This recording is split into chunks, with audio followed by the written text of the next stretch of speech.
Hello दोस्तों, welcome back to my YouTube channel. तो आज की हम इस वीडियो में देखने वाले हैं कि वर्डप्रेस में हम अजेक्स को कैसे इम्प्लीमेंट कर सकते हैं। तो फ्रेंड, मैं ये मान के चलता हूँ कि आपको मीन्स अजेक्स आती है कि आप जी क्वेरी में कैसे अजेक्स यूज कर सकते हैं, जी क्वेरी या जावा स्क्रिप्ट में। तो वो मतलब मैं ये मान के चल रहा हूँ कि आपको वो वाली अजेक्स आती है। उसमें आपको बस यहाँ पे वर्डप्रेस में अजेक्स में कुछ एक को नहीं करना होता, ये सिंपल से मतलब केवल आपको एक दो चीज़ें करनी होती हैं जिससे आपकी वर्डप्रेस अजेक्स चलने लग जाती है ना। तो अगर अभी तक आपने नई मेरी वीडियो देखी हो तो ये थीम डेवलपमेंट में मैं काफ़ी सारी वीडियो बना चुका हूँ और यहाँ तक मैं रजिस्ट्रेशन वाला फॉर्म भी बना चुका हूँ। लेकिन ये जो रजिस्ट्रेशन फॉर्म है, ये फॉर्म लोड में सेव होता है जैसे ही हम पेज को रीलोड कराते हैं। लेकिन इस वीडियो में हम क्या करने वाले हैं कि अजेक्स देखेंगे और अजेक्स से हम इस वाले फॉर्म को सबमिट भी करेंगे। ठीक है फ्रेंड, तो चलो स्टार्ट करते हैं। तो इसमें देखो, आप अगर वर्डप्रेस मीन्स अगर वर्डप्रेस में कोई अजेक्स लगाना है तो आपको केवल दो तीन चीज़ें हैं जो मैं आपको बता देता हूँ। एक तो होता है कि आप देखोगे कि हम जब भी कोई अजेक्स यूज करते हैं उसमें हमें एक यूआरएल देना होता है ना। तो अब वर्डप्रेस में आप यूआरएल ऐसे तो दोगे नहीं। तो वर्डप्रेस में एक मेथड होती है एडमिन अंडरस्कोर यूआरएल, ये वर्डप्रेस की कोर मेथड होती है। बस आपको उसको यूज करना होता है। तो उस मेथड का नाम क्या है? Admin underscore URL. उसमें आपको ये पास करना होता है एडमिन अजेक्स डॉट पीएचपी, जिससे आपको वो एक यूआरएल दे देता है, वो अजेक्स का यूआरएल होता है। और ये अजेक्स आप अगर इम्प्लीमेंट कर रहे हो, मतलब आप फ्रंट एंड में भी अजेक्स अगर इम्प्लीमेंट कर रहे हो या बैक एंड में या इम्प्लीमेंट कर रहे हो, सेम प्रोसेस है, दोनों जगह सेम होगा। हाँ, आपको इसमें कुछ भी चेंज नहीं करना है, ठीक है। और फिर उसके बाद होता है आपको एक एक्शन लगाना होता है वर्डप्रेस का। ये तो आपसे इससे तो आपको यूआरएल मिल जाएगा जो कि आप यहाँ पे पास करोगे, ठीक है। फिर आपको एक एक्शन देना होता है, उस एक्शन में वर्डप्रेस बोलता है कि WP अंडरस्कोर अजेक्स। उसके बाद आपको अपना अपेंड कराना होता है कस्टम यूआरएल कि आप उसको क्या, क्योंकि WP अंडरस्कोर अजेक्स ये प्री डिफाइंड है, ये आप इसमें कुछ चेंज नहीं कर सकते हो। अब यहाँ पे दो चीज़ें होती हैं, या तो आप लॉग्ड इन यूज़र पे अजेक्स चला रहे हो या जो आपका यूज़र लॉगिन नहीं है तो उस पे अजेक्स। जो यूज़र लॉगिन नहीं है उसमें एक कीवर्ड और जुड़ ऐड हो जाता है कि नो प्रिव। नो प्रिव का मतलब होता है नो प्रिविलेज, मतलब आपको कोई प्रिविलेज की ज़रूरत नहीं है और आप बिना प्रिविलेज के आप इसको अजेक्स को लगाने वाले हो। तो अब जब प्रिविलेज नहीं होती है वो उस टाइम पे, मतलब जो फॉर एग्जांपल क्या होता है कि जैसे आप रजिस्ट्रेशन कर रहे हो, अब उस टाइम पे रजिस्ट्रेशन कर रहे हो तो कोई बंदा लॉगिन तो होगा नहीं। तो इसका मतलब आप कौन सी अजेक्स यूज करोगे? ये वाली WP underscore ajax underscore no privilege. Guys, कई लोग यही मिस्टेक करते हैं, जब अजेक्स लगाते हैं तो बस इसको यूज कर लेते हैं। अब ये वाली अजेक्स क्या होता है, जब ये लॉग्ड इन यूजर होगा तभी वर्क करेगी। लेकिन अगर कोई यूज़र लॉग्ड इन नहीं है और अगर आपको काम कराना है कि वो लॉग्ड इन नहीं है फिर अजेक्स आपको लगानी है, तो ये वाली अजेक्स लगानी होती है बस। तो आपको बस दो चीज़ों का ध्यान रखना है, एक तो आपको यूआरएल गेट करना है और आपको एक अपना एक्शन बनाना होता है। अब ये एक्शन आप कहीं पे भी बना सकते हो, थीम डॉट पी में, प्लगइन में, जैसा भी आपका काम है। अगर प्लगइन में बनाओगे तो मैं जैसे हर बार कहता हूँ कि आपको $this लगा के करना है। और यहाँ पे भी अगर आपकी अजेक्स मतलब दोनों केसेस में चलने वाली है कि नहीं भाई, लॉक्ड इन में केस में और उस केस में, तो फिर आपको दो बार ऐड करना पड़ेगा। ये आपको दो बार इसको लगाना पड़ेगा, कॉल बैक आपका उस केस में सेम रहेगा, है ना। तो चलो हम स्टार्ट करते हैं। अगर स्टार्ट करने के लिए आप देख सकते हो कि ये हमारा रजिस्ट्रेशन फॉर्म है और मैं इसको फॉर्म को खोल लेता हूँ। तो ये हमारी फाइल है। तो देखो, रजिस्ट्रेशन का कोड मैं पहले कर चुका हूँ, मैंने आपको बताया है कि ये रजिस्ट्रेशन की जब मैं वीडियो बना रहा था तो मैं ये कोड कर चुका हूँ। तो हमारा मतलब बैकएंड का कोड जो PHP से सेव होगा वो वाला कोड हमारा रेडी है। अब हमें करना क्या है कि हमें बस एक अजेक्स यहाँ पे लगानी है जावास्क्रिप्ट से, jQuery वाली, और उसको सेव करा देना है। तो चलो स्टार्ट करते हैं। तो यहाँ पे मैंने उसको देखो, आप अगर आपको पता ही होगा कि अगर आपको jQuery यूज करनी होती है तो आपको jQuery का CDN का पाथ दो, अदरवाइज आप इसको डाउनलोड करके उसको इंक्लूड कर लो। तो मैं अभी डायरेक्ट CDN का पाथ दे रहा हूँ, ठीक है। अब उसके बाद हम एक JS लिखते हैं अपनी। तो यहाँ पे मैं लिख लेता हूँ JS script type text JavaScript, और यहाँ पे मैं स्क्रिप्ट टैग बंद कर देता हूँ। अभी तो ये वाला जो काम हम कर रहे हैं ये तो मतलब चाहे आप वर्डप्रेस में यूज कर रहे हो चाहे आप कोर PHP में, सारा कॉन्सेप्ट सेम ही रहता है ना। तो अभी ऐसा कुछ नहीं है। अब मैं क्या करता हूँ, डॉक्यूमेंट रेडी और लगा देता हूँ यहाँ पे, डॉक्यूमेंट और डॉट रेडी। रेडी में मैं यहाँ पे लिख देता हूँ फंक्शन, और यहाँ पे मैं इसको, सॉरी यहाँ पे ये लगेगा,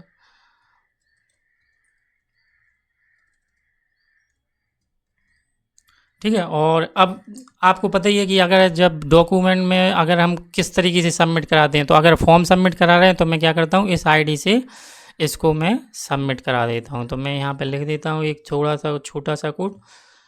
तो ये अभी तक हम जो ये काम कर रहे हो ये कोई वर्डप्रेस से रिलेटेड नहीं है, ये तो आपका ओवरऑल है कि ये तो आप कहीं पे भी अजेक्स आप इम्प्लीमेंट कर रहे होगे तो ये तो आपको करना ही होता है ना।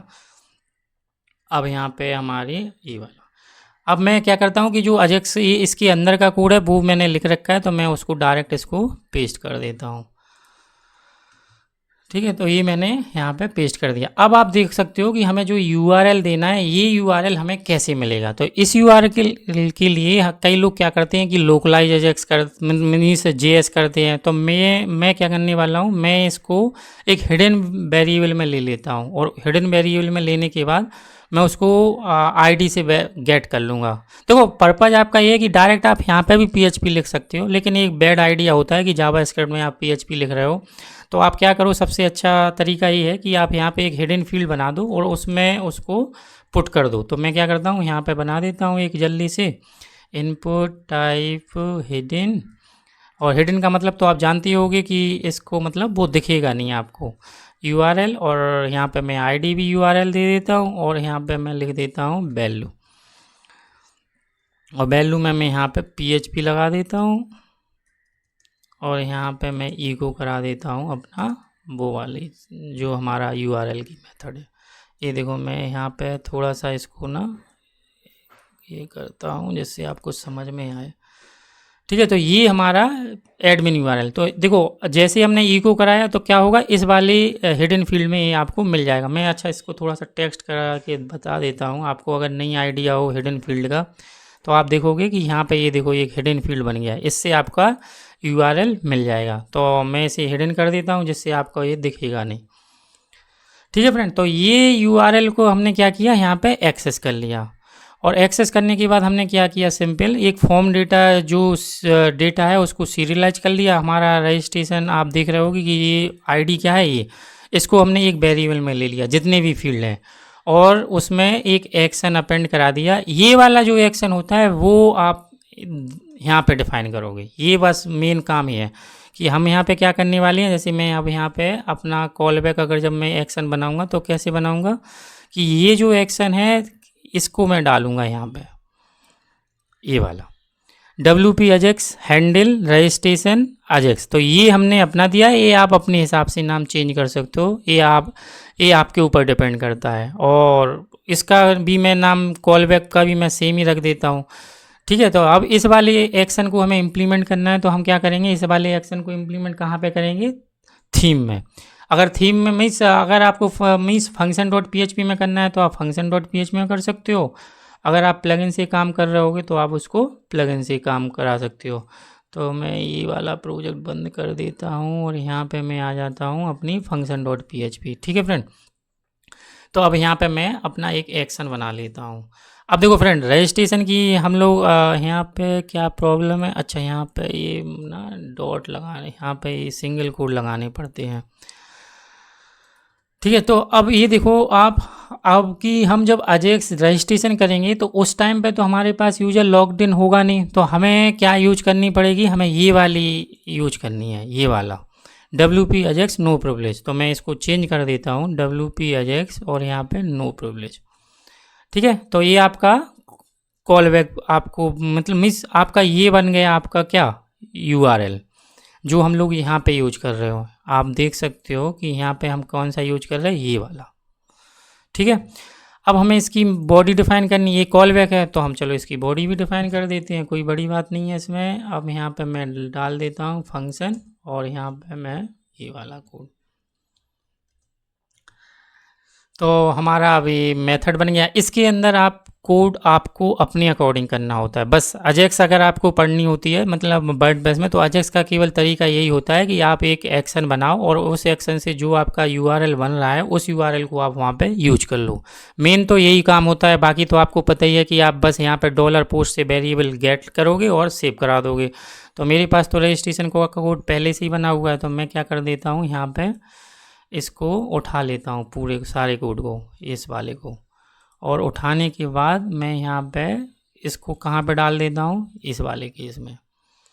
ठीक है, तो हमारा सारा काम आ रहा होगा, एफ नेम, लास्ट नेम, और यहाँ पे अब हमें रिटर्न कराना होगा, क्योंकि हमारा रिटर्न टाइप क्या है, आपको अगर एजेक्स आप मीन्स यूज करते होगे तो आपको पता है कि जो इसका रिटर्न टाइप होता है उसमें हमें उसके हिसाब से डेटा, तो हमारा देखो ये क्या है, जेसन, तो हम इसके जेसन में दे देते हैं। तो यहाँ पे हम चेक कर लेते हैं, एक एरे बना लेते हैं रिटर्न, क्योंकि अभी तो हम, अगर आप मेरी ये मीन्स पहली वीडियो देखोगे तो उसमें आपको पता चलेगा कि हम लोग ये वाले मैसेज को प्रिंट करा दे रहे थे। अब ये वाले मैसेज हम डायरेक्ट तो प्रिंट कराएंगे नहीं, तो यहाँ से हमें इसको क्या करना होगा कि जेसन में डेटा ले जाना पड़ेगा। तो मैंने एक रिटर्न एक वेरिएबल बना लिया है, रिटर्न। ठीक है, अब मैं यहाँ पर चेक कर लेता हूँ कि अगर एरर मैसेज है, if error message is not equal to null है, तो यहाँ पे क्या करो, रिटर्न में एक की जनरेट करो, सक्सेस, या यहाँ पे स्टेटस ले लो, जो आपका मन करे, ये तो आपके ऊपर है। तो एरर के केस में मैं यहाँ पे डाल देता हूँ 0, और अगर सक्सेस हो रहा होगा तो हम क्या करेंगे, यहाँ पे देख लेते हैं सक्सेस कहाँ पे इसको सेव होगा, ये हाँ ये है सक्सेस। तो यहाँ पे हम चेक कर लेते हैं कि अगर ये वाला जैसे चेक किया वैसे ही हम इसको भी चेक कर लेते हैं। सक्सेस मैसेज अगर नॉट इक्वल टू ब्लैंक है तो इसका मतलब ये हमारा हो गया है ना, और हम मैसेज भी यहीं से ले लेते हैं जो हमारे मैसेज थे। इस केस में हम की बना लेते हैं मैसेज, और जो अगर एरर मैसेज है तो हम एरर मैसेज को प्रिंट करा देते हैं यहाँ पे, और अगर आपका सक्सेस मैसेज है तो सक्सेस मैसेज को एक की में डाल देते हैं। तो सक्सेस मैसेज हमारा इस केस में क्या है, ये वाला, तो मैं यहाँ पे सक्सेस डाल देता हूँ। और लास्ट में क्या करना होता है कि यहाँ पे हम आपको, यहाँ पे हमें जेसन एनकोड करना होगा, जेसन सॉरी एनकोड नहीं, जेसन हमें करना पड़ेगा, हाँ एनकोड, क्योंकि हमें वहाँ पे जेसन में डेटा ले जाना है। तो हम इस वाले एरे को करा दिया, और डाई लगाना आप मत भूलिए, क्योंकि इसके बाद आपका कोड नहीं एग्जीक्यूट होना चाहिए। ठीक है, तो ये हमारा काम हो गया। अब इस वाला स्टेटस और मैसेज अगर आप देखोगे यहाँ पे, मैं अब यहाँ पे एक इसका डेटाबेस भी खोल लेता हूँ, जिससे आपको आइडिया लगे कि सेव हो भी रहा है या नहीं हो रहा है। तो हमारा डेटाबेस इस केस में कौन सा है, ये वाला, और यहाँ पे यूज़र का नाम, ये अगर हम यूज़र टेबल में जाते हैं तो हमारे पास कितने यूज़र हैं, हम लोग ये टाइम क्यों, हाँ 38 यूज़र है ना। तो अब आप देखोगे कि अगर, हाँ अब एक काम और करना पड़ेगा कि हमें इनको हैंडल भी करना है। तो हम लोग अजेक्स में क्या करेंगे, इसको क्या कर रहे हैं कि ये देखो मैंने यहाँ पे क्या किया है कि जो मैसेज है मैंने उस मैसेज को प्रिंट करा दिया है इस वाली की से। तो अलर्ट रिस्पॉन्स में हमारा मैसेज हो गया, और यहाँ पे मैं लिख देता हूँ अभी के लिए, यहाँ पे फॉर्म सबमिट पे इसको रिटर्न फॉल्स, जिससे क्या होगा कि हमारा कोड तो चले लेकिन सबमिट पे भी कोड लिखा हुआ है ना, तो मैं उस केस के लिए इसमें फॉल्स कर देता हूँ, रिटर्न फॉल्स। अब आप देखोगे यहाँ पे, मैं यहाँ पे अगर आप देखोगे कितने यूज़र है हमारे पास, 38। अब मैं यहाँ पे अजेक्स, आपको पता हो कि यहाँ पे हम लोग अजेक्स की रिक्वेस्ट देख सकते हैं, यहाँ पे आपको अजेक्स की रिक्वेस्ट आएगी। तो मैं यहाँ पे डालता हूँ, मैं यहाँ पे डालता हूँ विनय, और यहाँ पे गुप्ता, और अगर आप देखोगे यहाँ पे मैं यहाँ पे डाल देता हूँ विनय गुप्ता। ठीक है, और यहाँ पे मैं फ़ोन नंबर डाल देता हूँ, और यहाँ पे पासवर्ड। ये देखो फ्रेंड, ये अजेक्स रिक्वेस्ट गई, और ये आपका सारा पेलोड भी गया। ये देखो रजिस्ट्रेशन सक्सेसफुल भी हो गया है ना, ये कोड एक ही बार में चल गया है। तो ये देखो आपकी जो जितने भी पैरामीटर थे वो सारे पैरामीटर हमने यहाँ से पास किए थे। ये देखो नॉन्स भी जा रहा है फ्रेंड। अगर आपको यहाँ पे मीन्स थोड़ा सिक्योरिटी भी अगर समझना है तो मैंने नॉन्स पे वीडियो बना रखी है, अगर आप देखोगे ये वाली, तो आप नॉन्स पढ़ सकते हो, जिससे आपको पता चलेगा कि इसमें हम सिक्योरिटी कैसे बढ़ाते हैं नॉन्स से। तो आप चेकआउट कर लेना। अब आप देखोगे यहाँ पे आपका ये देखो ये हो गया ना। अब अगर आप इस यूज़र को फिर से क्लिक करोगे तो आपको एक एरर मिलने वाली है, क्योंकि ये तो सक्सेस हो आया है। अगर आप फिर से इस पर क्लिक करोगे ये देखो आ गया, email ID is already exist. तो फ्रेंड ये हो गया हमारा रजिस्ट्रेशन का काम। अगर आप देखोगे कि इस कोड को अगर आपको समझना है तो मैं बता देता हूँ, इसमें कुछ ज़्यादा नहीं कर रहे हैं हम लोग। जैसे कि पोस्ट से आपको पता ही है कि वेरिएबल कैसे गेट करते हैं, तो हमने सारे वेरिएबल यहाँ पे ले लिए। मैं आपको एक्सप्लेन कर देता हूँ थोड़ा सा, जिससे आपको लगे कि क्या कोड था। फिर हम क्या चेक कर रहे हैं कि ईमेल जो आ रही है यहाँ पे, जो हमने गेट किया है इस वेरिएबल से, उससे हम चेक कर रहे हैं कि वर्डप्रेस की मेथड होती है कि वो ईमेल ऑलरेडी रजिस्टर तो नहीं है। अगर रजिस्टर है तो हम एरर मैसेज में उसको ले रहे हैं। अगर ईमेल एग्जिस्ट नहीं करती है तो एल्स चलेगा। एल्स में हम क्या कर रहे हैं, WP क्रिएट यूजर। इससे हम क्या होता है, ये वर्डप्रेस की कोर मेथड होती है जिसमें वो 3 चीज़ें मांगता है, email, password, sorry user name और पासवर्ड, ईमेल। तो हमारे केस में आप देखोगे कि यूज़र नेम को ही हम ईमेल बना दे रहे हैं, तो मैंने दोनों केस में ईमेल पास कर दिया और पासवर्ड। जब ये मेथड एग्जीक्यूट होती है तो हमें एक यूज़र आईडी रिटर्न मिलती है। तो उस यूज़र आईडी से हम चेक कर रहे हैं कि कुछ एरर तो नहीं है। अगर एरर नहीं है तो ये सक्सेसफुल रजिस्ट्रेशन का मैसेज दे दो, अदरवाइज हमें दे दो समथिंग वेंट रॉन्ग, बस और कुछ नहीं है। तो ये कोड तो मतलब आपका ये है कि ये PHP वाला कोड है। अगर आपको PHP में अगर आपने काम किया होगा तो आपको पता ही होगा कि हम पुश से पैरामीटर को कैसे गेट करते हैं।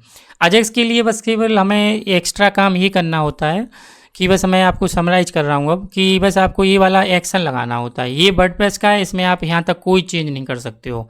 ये वाली चीज़ यहाँ पे आपको अपना हैंडल देना होता है और ये आपका कॉल बैक होता है। मैंने कॉल बैक और हैंडल दोनों सेम बना रखे हैं। आप दोनों अगर चाहो तो अलग अलग बना देना, ये कोई मतलब कंपलसरी नहीं है कि सेम होना चाहिए। अगर आप यहाँ पे अंडरस्कोर फंक्शन लिख दोगे तब भी आपका चलेगा, और यहाँ पे बस ये वाली चीज़ यहाँ पे ये फंक्शन डाल देना, ये वाली। अब आप अगर देखोगे तो आपकी अजेक्स फिर भी चलेगी, क्योंकि आपको पता ही है कि अजेक्स तो आपकी विदाउट लोडिंग भी चलती हो। देखो कोई एरर भी नहीं आ रही है। ठीक है फ्रेंड, तो बस आपको केवल अगर वर्डप्रेस में अजेक्स यूज करना है तो बस आपको केवल यही चीज़ें याद रखनी है कि आपको एडमिन यूआरएल से आपको ये वेरिएबल से आपको एक्सेस करना है कि अजेक्स का यूआरएल क्या है, और आपको एक एक्शन लगा देना है। ठीक है फ्रेंड, अगर आपको ये वीडियो में थोड़ा कुछ भी फ्रेंड समझ में आया हो तो प्लीज़ लाइक करें, सब्सक्राइब करें और शेयर करें, जिससे अदर फ्रेंडों की हेल्प हो सके। Thank you friend.